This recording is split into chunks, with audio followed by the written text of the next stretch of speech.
જય શ્રી કૃષ્ણ. પ્રિય વૈષ્ણવજનો, આજે આપણે પુષ્ટિ સત્સંગ સાગર ચેનલમાં શ્રી હરિરાયજી મહાપ્રભુજી રચિત સહસ્ત્ર ભાવના જે 1106 શ્લોકની અંદર મંગલાથી શયન સુધીનો જે સેવાક્રમ બતાવ્યો છે, તેમાં 43મા શ્લોકમાં આપણે પહોંચ્યા.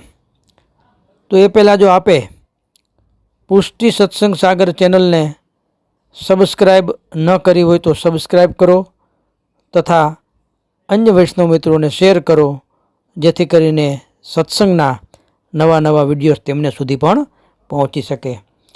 હવે આમાં શ્રી હરિરાયજી મહાપ્રભુજી 43મા શ્લોકમાં એવી ભાવના બતાવે છે કે અતિ ચતુર એવી જે તું તેણે મારા કપોલ ઉપર ચક્રાકાર ચિહ્ન હોવાનું કહ્યું, તે પણ વ્યાજબી છે.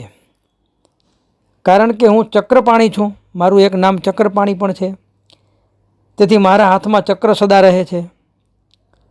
તેથી નિંદ્રામાં મારો હસ્ત મારા કપોલ ઉપર રહી ગયો હશે, તેથી ચક્રનું ચિહ્ન થવાનો સંભવ છે. જે 42મા શ્લોકમાં આ ગોપીજન કહે છે, તો પ્રભુ એનો જવાબ આપે છે.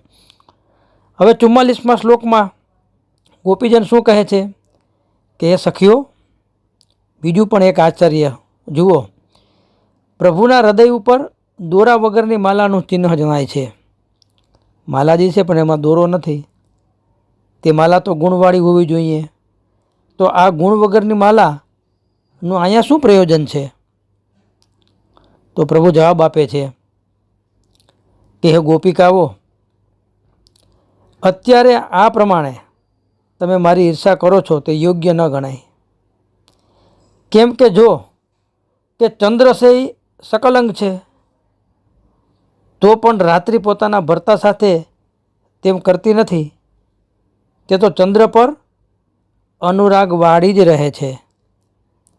તો ગોપીજનોનો ઉત્તર આપે છે, એ રાત્રિ પોતે પણ મલિન છે. તેથી કલંકિત ભરતા ચંદ્રને ઉત્તમ માને છે, પરંતુ અમે તો કુલાંગના છીએ. તે આ જેવા કલંકિત ઉપર અનુરાગ કેવી રીતે કરીએ? અમને ચંદ્ર ઉપર અનુરાગ પ્રેમ કઈ રીતે આવે? એ તો કલંકિત છે. તો આપ રાત્રિનું ઉદાહરણ આપો છો, તો પણ રાત્રિ તો પણ મલિન છે. તો પ્રભુ એનો ઉત્તર આપે છે 47મા શ્લોકમાં કે હે સખીઓ, મારામાં તો કાંઈ કલંક નથી. જો હોય તો તે તમારો કરેલો છે. મને કલંકિત કરીને તમે કુલાંગના કેવી રીતે રહી શકો? તો 48મા શ્લોકમાં ગોપીજનો જવાબ આપે છે, હવે એ બધી વાતો જવા દો, શૈયામાંથી જલ્દી ઉઠો. આ મંગલા સમયની બધી રકજક બતાવે છે કે શૈયામાંથી જલ્દી ઉઠો, આપ જાગો. હે પ્રેષ્ઠ, નંદરાયજી વગેરે સર્વે આર્ત થઈને આપની વાટ જુએ છે, રાહ જુએ છે.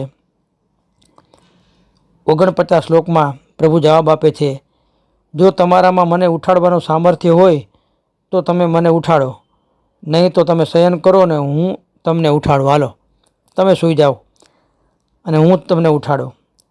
એ પ્રમાણે આ 49 શ્લોક અહીંયા પૂરા થાય છે. ને એમાં પ્રભુને જગાડવાને વ્રજભક્તો પણ સમર્થ થયા નહીં. એની પણ સમર્થ ન હતા પ્રભુને જગાડવામાં વ્રજભક્તો પણ. એટલામાં એક ભક્ત ભાવાવિષ્ટ થઈને પ્રભુ ક્યાં ઉપાયથી જાગશે એમ સખીઓને પ્રશ્ન કરે છે. ત્યારે બીજા ભક્તો તેનો ઉત્તર આપીને ઉપાય બતાવે છે. તો એ ઉપાય છે એ 13 શ્લોકમાં વર્ણવે. 13 શ્લોકમાં એ ભાવાવિષ્ટ ભક્ત પૂછે છે. તો એનો જવાબ આપે છે હવે 51મા શ્લોકમાં. તો 50મા શ્લોકમાં એમ બતાવ્યું છે કે ત્યાં કોઈ સખી જેનો ભાવ સારી રીતે વધી ગયો છે, તે પોતાના ભાવ ગુપ્ત રાખીને વિયોગાગ્નિને શાંતિને માટે સહિયરને આદર સહિત કહેવા લાગી. આ 50મા શ્લોકમાં પણ ગુપ્ત ભાવ બતાવ્યો. અહીંયા ગુપ્ત ભાવો એ રહસ્ય. તો 50મા શ્લોકમાં એમ એ સખી કહેવા લાગી. હવે 51મા શ્લોકમાં કહે છે કે શું કરું? ઘણી રીતે ઉઠાડવાની મહેનત, પ્રભુને જગાડવાની મહેનત કરી, પણ પ્રભુ જાગતા જ નથી. નેત્ર કંઈક ઉગાડીને પાછા મીચી દે છે. તો અહીંયા આ ગોપીજન છે, એક સખી બોલે છે કે તું હરિના હૃદયને જાણતી નથી. એક સખી કહે છે કે તે પોતાના નેત્રને શા માટે મીચી દે છે. એ તો એમ જણાવે છે કે આ લૌકિક સૂર્યથી મારા નેત્ર કમલ ખુલશે નહીં. 52મો શ્લોક. હવે 53મા શ્લોકમાં એ સખી પૂછે છે તો કઈ રીતે પ્રભુના નેત્ર કમલનો વિકાસ થાય તે તું જાણતી હોય તો એ સખી તું અમને કહે ને. મારાથી બનશે તો હું તે કરીશ, જેથી આપણું કામ સિદ્ધ થાય. તો 54મા શ્લોકમાં કહે છે કે હે સૂતનું, જો તારે મારી પાસેથી સાંભળવાની ઈચ્છા હોય અને જો તું મારા કથનમાં પોતાનો હિત સમજતી હોય તો હવે આ ઉપાય કહું છું તે તું સાંભળ. જો તને સાંભળવાની ઈચ્છા હોય અને મારા કથન એટલે કે મારા કયામાં જ વિશ્વાસ રાખજે, અને જો એમાં પોતાનું હિત તું સમજતી હોય તો સાંભળ. ભાગ્યવશાત હમણાં જ તારી કૃતિનો આદર થશે. આ 54મો શ્લોક થયો. હવે 55મા શ્લોકમાં કહે એ જ સખી કહે છે કે હે સખી, તું તારા મુખચંદ્રનું દર્શન કરાવ. કોણ જાણે આ બંને નેત્ર કુમુદ જ હોય. જો કુમુદ જ હશે તો તારા મુખચંદ્રના દર્શનથી તેમનો વિકાસ થશે. ત્યારે સખીએ કહ્યું કે હે મુગ્ધ, એ કુમુદ ક્યાંથી હોય? એ તો સદા દિવસે વિકસતા જણાય છે. 55મો શ્લોક. હવે 56મા શ્લોકમાં ત્યારે ફરીથી એ સખી બોલી, એનો બીજો ઉપાય પણ હું જાણું છું. તારા કહેવા પ્રમાણે જો એ નેત્રકમલ છે તો તે તારા 2 કાનની ટોળી એટલે કે કુંડલ રૂપ સૂર્યનો જો એને સંપર્ક થશે ને તો એ નેત્રોનો વિકાસ થશે. આ 56મા શ્લોકમાં એમ બતાવે છે.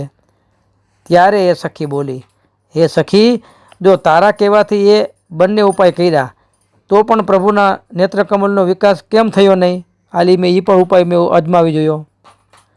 તેથી એ બંને ઉપાય વિકાસમાં યોગ્ય કારણ નથી એમ જણાય છે. આ 57મા શ્લોકમાં એમ કહે છે. તો 58મા શ્લોકમાં ત્યારે બીજી સખીએ ઉત્તર આપે છે કે સાંભળ, મેં કહેલા વિકાસના કારણમાં તે જ વાંધો બતાવ્યો, તેનું નિવારણ હું તરત કરું છું. સૂર્ય પણ સમુદ્રમાં ડૂબ્યો હોય તો સમુદ્રની વસ્તુનો પ્રકાશ કરે છે. એ 58મો શ્લોક. હવે 59મા શ્લોકમાં કહે છે કે તે જ પ્રમાણે તારા ટોળી એટલે કે કુંડલ રૂપ છે તે તારા મુખના લાવણ્ય રૂપી સમુદ્રમાં નિમગ્ન થયો છે. તે મુખ કમલના લાવણ્ય રૂપ સમુદ્રમાં રહેલા તે નેત્રરૂપ તીન દ્વયને એક ક્ષણ માત્રમાં પ્રકાશ કરે છે. આ 59મો શ્લોક. હવે 60મા શ્લોકમાં કહે છે કે હે સખી, લૌકિક સૂર્ય પણ જ્યારે આકાશમાં આવે ને ત્યારે લૌકિક કમળનો વિકાસ થાય, તેમ તારા તાંટકરૂપ સૂર્ય પ્રભુના કપોલ રૂપે ગગન ઉપર આવ્યો છે. આ 60મો શ્લોક. માટે લાજ છોડી, હવે 61મા શ્લોકમાં કહે છે, માટે લાજ છોડીને પોતાના પ્રિયના મુખની સન્મુખ તારું મુખ કર. મુખારવિંદની સન્મુખ તારું મુખ કર, પ્રભુના મુખારવિંદની જે સૈયાજીમાં પોઢ્યા છે પ્રભુ. બહુ કાલથી એકઠા થયેલા પ્રિયના અધર રસનું તારા અધરથી પાન કર. તે સમયે તારા કર્ણના બંને આભરણ પ્રભુના કપોળ ઉપર સ્થિત થશે. ત્યારે પ્રભુના નેત્ર કમળનો ઉત્તર પ્રકારે વિકાસ થશે. આ રીતે પ્રભુ જાગશે એવું આ સખી સમજાવે છે. હવે 62મા શ્લોકમાં ત્યારે અમે બધા એકઠા થઈને નિંદ્રાથી ધ્રણિત થયેલા નેત્રવાળા, સર્વ અંગે શિથિલ થયેલા, કામદેવથી પણ વિશેષ સુંદર પ્રભુનું દર્શન કરશું. હવે ઉપર કહ્યા પ્રમાણે પ્રભુ જાગ્યા. જે સખીએ રીત બતાવી એ પ્રમાણે પ્રભુને જગાડે છે અને પ્રભુ જાગે છે. અને સર્વે વ્રત ભક્તોએ પ્રભુના દર્શન કર્યા. તેમાં એક ભાવના આવેશવાળા વ્રત ભક્તે પ્રભુને પોતાની ગોદમાં ઉઠાવી લીધા. એક વ્રત ભક્ત એટલે કે એક ગોપીજન એવા હતા જે ભાવના આવેશમાં એ સૈયાજીમાંથી પ્રભુને પોતાની ગોદમાં પધરાવી લીધા. અને સર્વે વ્રત ભક્તોને વિનોદ વાક્ય કહેતા પ્રભુની સાથે વિલાસ કરવા લાગ્યા. તેનું વર્ણન કરવાની અયોગ્યતા વગેરે પ્રકાર 11મા શ્લોકથી હવે કહે છે. તો અહીંયા 11 શ્લોકથી કુલ 11 શ્લોક આવે છે હવેના, અને શ્લોક નંબર ચાલુ થશે 63. એ પછીના વિડીયોમાં જોશું આપણે. શ્રી વલ્લભાધીશ કી જય.